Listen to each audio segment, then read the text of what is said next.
രണ്ടാമത്തെ ചോദ്യം നോക്കാം. അതിൽ ഈ ക്വസ്റ്റ്യൻ ചുവടെ നൽകിയിരിക്കുന്നവയിൽ രണ്ട് വരകൾ കൂട്ടിമുട്ടുമ്പോഴുണ്ടാകുന്ന ഒരു ജോഡി കോണുകൾ ഏതെല്ലാം? ഇത്തരത്തിൽ രണ്ട് വരകൾ പരസ്പരം കൂട്ടിമുട്ടുമ്പോൾ, അതായത് ഇന്റർസെക്ട് ചെയ്യുമ്പോൾ ഉണ്ടാകുന്ന കോണുകളുടെ പ്രത്യേകത എന്നത് എന്താണ്? അവയുടെ തുക, ഈ കോണിന്റെയും ഈ കോണിന്റെയും തുക എന്ന് പറയുന്നത് എത്രയായിരിക്കും? 180 ആയിരിക്കും. എന്താണ് അതിന് നമ്മൾ എന്താ പറയാ? രേഖീയ ജോഡി അല്ലെങ്കിൽ ലീനിയർ പെയർ ആയിരിക്കുമെന്ന് നമുക്കറിയാം. എങ്കിൽ ഈ ഓരോ ഓപ്ഷനും നമ്മൾ പരിശോധിക്കുന്ന സമയത്ത് ആദ്യത്തെ ഓപ്ഷൻ എന്നത് 40 ഡിഗ്രിയും 50 ഡിഗ്രി, ഇവ രണ്ട് കൂട്ടുന്ന സമയത്ത് നമുക്ക് 180 എന്ന ഉത്തരം കിട്ടുമോ? ഇല്ല. അപ്പൊ നമ്മുടെ ഓപ്ഷൻ എ തെറ്റാണ്. ഇനി ഓപ്ഷൻ ബിയും തെറ്റാണ്. 100 നമുക്ക് കൂട്ടിയാൽ കിട്ടുന്നുണ്ടാവുക. ഇനി സി ഓപ്ഷൻ നോക്കുന്ന സമയത്ത് 70 ഡിഗ്രിയും 110 ഡിഗ്രിയുമാണ്. അവയുടെ തുക നമ്മൾ നോക്കുന്ന സമയത്ത് 180 എന്ന് കിട്ടും. അപ്പം ശരിയായിട്ടുള്ള ഓപ്ഷൻ എന്ന് പറയുന്നത് ഓപ്ഷൻ സി ആയിരുന്നു. ഇനി ബി ക്വസ്റ്റ്യൻ എന്നത് ചുവടെ തന്നിരിക്കുന്ന സാമാന്തരികം അതേ അളവിൽ വരയ്ക്കുക എന്നതായിരുന്നു. നമുക്ക് സി ക്വസ്റ്റ്യൻ നോക്കാം. നിങ്ങൾ വരച്ച ചിത്രത്തിൽ മറ്റേതെങ്കിലും ഒരു കോൺ എത്രയാണെന്ന് അളന്നെഴുതുക. നമുക്ക് ഒരു സാമാന്തരികത്തിന്റെ പ്രത്യേകതകൾ എന്തെല്ലാമാണെന്ന് അറിയാം. അതിലൊന്നായിരുന്നു അടുത്തടുത്ത കോണുകളുടെ, അതായത് അഡ്ജസന്റ് ആംഗിൾസിന്റെ തുക എന്ന് പറയുന്നത് എത്രയായിരിക്കും? 180 ഡിഗ്രി ആയിരിക്കും. ഈ രണ്ട് കോണുകളുടെ തുക നമ്മൾ എടുക്കുന്ന സമയത്ത് എത്ര കിട്ടണം? 180 എന്ന് കിട്ടണം. അപ്പം ഇവിടെ ഈ ഒരു കോണിന്റെ 140 ആണ് ഈ ഒരു കോൺ എന്ന് പറയുന്നത്. അപ്പം ഈ ഒരു കോൺ എത്രയാകണം?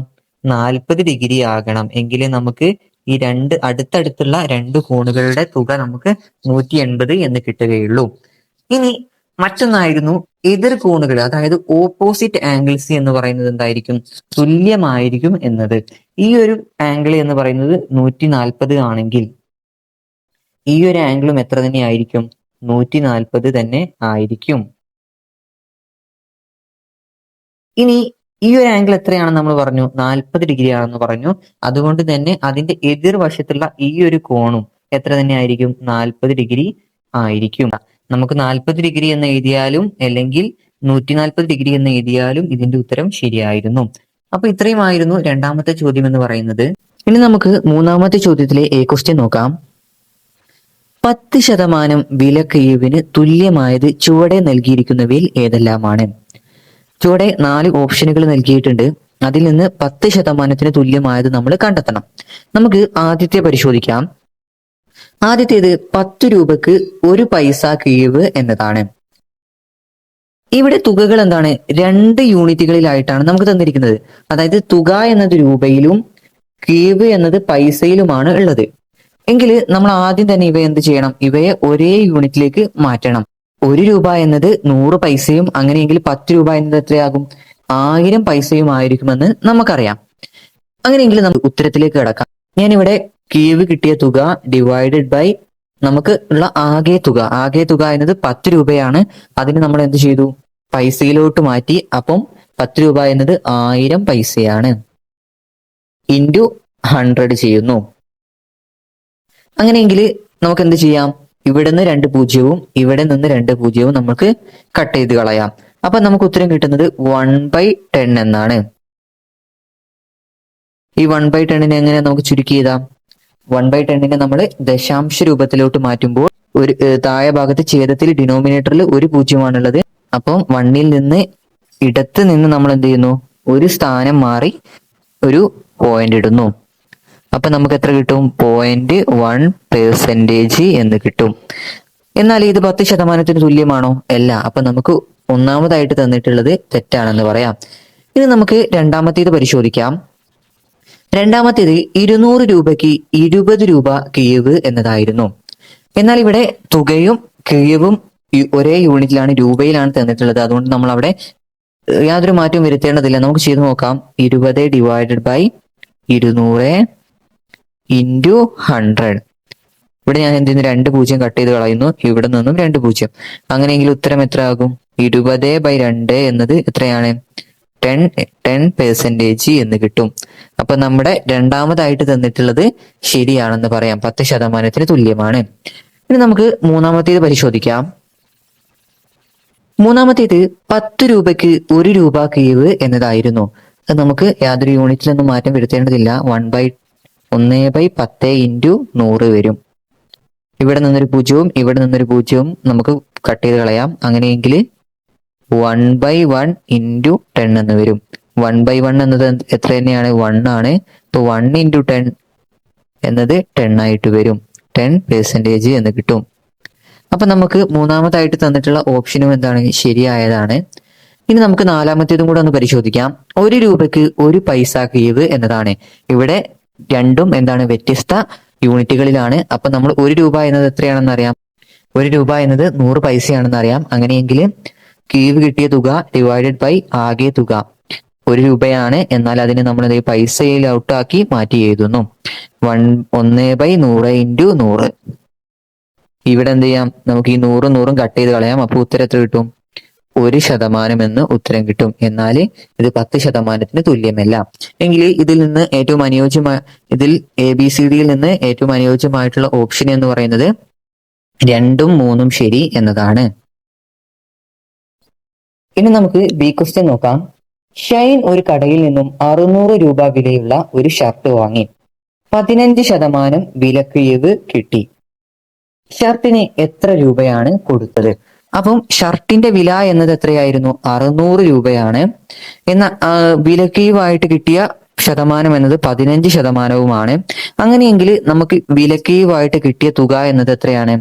600 ഇൻറ്റു 15/100. ഇവിടെ എന്ത് ചെയ്യാം? നമുക്ക് 100ൽ നിന്ന് 2 പൂജ്യവും 600ൽ നിന്ന് 2 പൂജ്യവും. അപ്പൊ നമുക്ക് ഉത്തരം എത്ര കിട്ടും? 6 ഇൻറ്റു 15 എന്ന് കിട്ടും. 6 ഇൻറ്റു 15 എന്നത് എത്രയാണ്? 90 എന്ന് കിട്ടും. ഇപ്പൊ നമുക്ക് എത്രയാണ്? വിലക്കീവായിട്ട് കിട്ടിയ തുക എന്നത് നമുക്ക് കുറച്ച് കിട്ടിയ തുക എത്രയാണെന്ന് കിട്ടി? 90 രൂപയാണെന്ന് കിട്ടി. അങ്ങനെയെങ്കിൽ നമുക്ക് ഷൈൻ നൽകിയ തുക എന്നത് എത്രയായിരിക്കും? ഷർട്ടിന്റെ ആകെ തുക, ഷർട്ടിന്റെ വില മൈനസ് ഡിസ്കൗണ്ട് കിട്ടിയ വിലക്കിഴിവ് കിട്ടിയ തുക. അങ്ങനെയെങ്കിൽ നമുക്ക് ഉത്തരം എത്ര കിട്ടും? 510 രൂപ എന്ന് ഉത്തരം കിട്ടും. ഇനി നമുക്ക് സി ക്വസ്റ്റ്യൻ നോക്കാം. 800 രൂപ വിലയുള്ള ഒരു പാന്റ് 720 രൂപയ്ക്ക് വാങ്ങി. എത്ര ശതമാനം വിലക്കിഴിവാണ് കിട്ടിയത്? പാന്റിന്റെ വില എന്നത് 800 രൂപയായിരുന്നു. വാങ്ങിയ വില എന്നത് 720 രൂപയും. അങ്ങനെയെങ്കിൽ വിലക്കിഴിവായിട്ട് ഡിസ്കൗണ്ട് ആയിട്ട് കിട്ടിയ തുക എത്രയായിരിക്കും? അതായത് 800 രൂപയാണ് ആകെ പാന്റിന്റെ വില. നമ്മൾ വാങ്ങിയ വില എന്നത് 720 രൂപയും. അങ്ങനെയെങ്കിൽ വിലക്കിഴിവായിട്ട് കിട്ടിയ തുക എത്രയാണ്? 800 മൈനസ് 720, 80 രൂപ എന്ന് കിട്ടും. ഇനി വിലക്കിഴിവായിട്ട് കിട്ടിയ ശതമാനം എന്ന് പറയുന്നത് എത്രയാണ്? 80 വിലക്കിഴിവ് കിട്ടിയ തുക ഡിവൈഡഡ് ബൈ ആകെ തുക ഇൻറ്റു 100. ഇവിടെ 100ൽ നിന്ന് 2 പൂജ്യവും 800ൽ നിന്ന് 2 പൂജ്യവും നമുക്ക് കട്ട് ചെയ്ത് കളയാം. അങ്ങനെയെങ്കിൽ 80/8 എന്ന് വരും. അതായത് ഉത്തരം എന്നത് 10% എന്ന് നമുക്ക് ഉത്തരം കിട്ടും. അപ്പം എത്ര ശതമാനമാണ് പാന്റ് വാങ്ങിയപ്പോൾ വിലക്കിഴിവായിട്ട് കിട്ടിയത്? 10% കിട്ടിയത്. ഇത്രയുമായിരുന്നു മൂന്നാമത്തെ ചോദ്യത്തിലെ എ ക്വസ്റ്റ്യൻ എന്നത്. മൂന്നാമത്തെ ചോദ്യത്തിലെ ബി ക്വസ്റ്റ്യൻ നോക്കാം. സുധയുടെ വീട്ടിൽ പശുവിനെ വളർത്തുന്നുണ്ട്. ഒരു ദിവസം രാവിലെ 8.750 ലിറ്റർ പാലും വൈകുന്നേരം 6.450 ലിറ്റർ പാലും കിട്ടി. എങ്കിൽ 2 നേരവും കൂടി എത്ര ലിറ്റർ പാല് കിട്ടി എന്നതാണ് എ ക്വസ്റ്റ്യൻ. നമുക്ക് എന്ത് ചെയ്താൽ മതി? ഇതിനായിട്ട് 2 നേരത്തെയും പാലിന്റെ അളവുകൾ തമ്മിൽ കൂട്ടി നോക്കിയാൽ മതി. രാവിലെ നമുക്ക് കിട്ടിയത് എത്രയാണ്? 8.750 ലിറ്ററും വൈകുന്നേരം 6.450 ലിറ്ററുമായിരുന്നു. എങ്കിൽ ആകെ എന്ന് പറയുന്നത് എത്രയായിരിക്കും? ആകെ എന്നത് ഇവ രണ്ടും കൂടെ കൂട്ടിയാൽ നമുക്ക് 15.200 ലിറ്റർ, അതായത് ഉത്തരം എന്നത് 15.2 ലിറ്റർ എന്ന് ഉത്തരം കിട്ടും. ഇനി ബി ക്വസ്റ്റ്യൻ നോക്കാം. 2 നേരവും കിട്ടിയ പാലിന്റെ അളവിന്റെ വ്യത്യാസം എത്ര? വ്യത്യാസം എന്നത് വലിയ അളവിൽ നിന്ന് നമുക്ക് എന്ത് ചെയ്താൽ മതി? ചെറിയ അളവ് കുറച്ചാൽ കിട്ടും. ഉത്തരം എന്നത് 8.750 മൈനസ് 6.450 ഈസിക്കൽ ടു 2.300, അതായത് 2.3 ലിറ്റർ എന്ന് നമുക്ക് ഉത്തരം ലഭിക്കും. ഇനി സി ക്വസ്റ്റ്യൻ നോക്കാം. കോളം 1 ചില ഭിന്നസംഖ്യകളും കോളം 2 അവയുടെ ദശാംശ രൂപങ്ങളും തന്നിരിക്കുന്നു. താഴെ കൊടുത്തവയിൽ ശരിയായി യോജിപ്പിച്ച് എഴുതിയത് ഏത് എന്നാണ് ചോദ്യം. അപ്പൊ നമുക്ക് ഓരോന്നും ഇതിൽ പരിശോധിച്ച് നോക്കാം. ആദ്യത്തേത് 313/10 എന്നുള്ളതാണ്. അപ്പൊ ഇതില് നമ്മൾ എന്ത് ചെയ്യണം? ഭിന്നസംഖ്യകളെ അവയുടെ ദശാംശ രൂപത്തിലേക്ക് മാറ്റേണ്ടതുണ്ട്. ഇത്തരത്തില് ഭിന്നസംഖ്യകളെ ദശാംശ രൂപത്തിലേക്ക് മാറ്റുമ്പോൾ എന്ത് ചെയ്താലും മതി?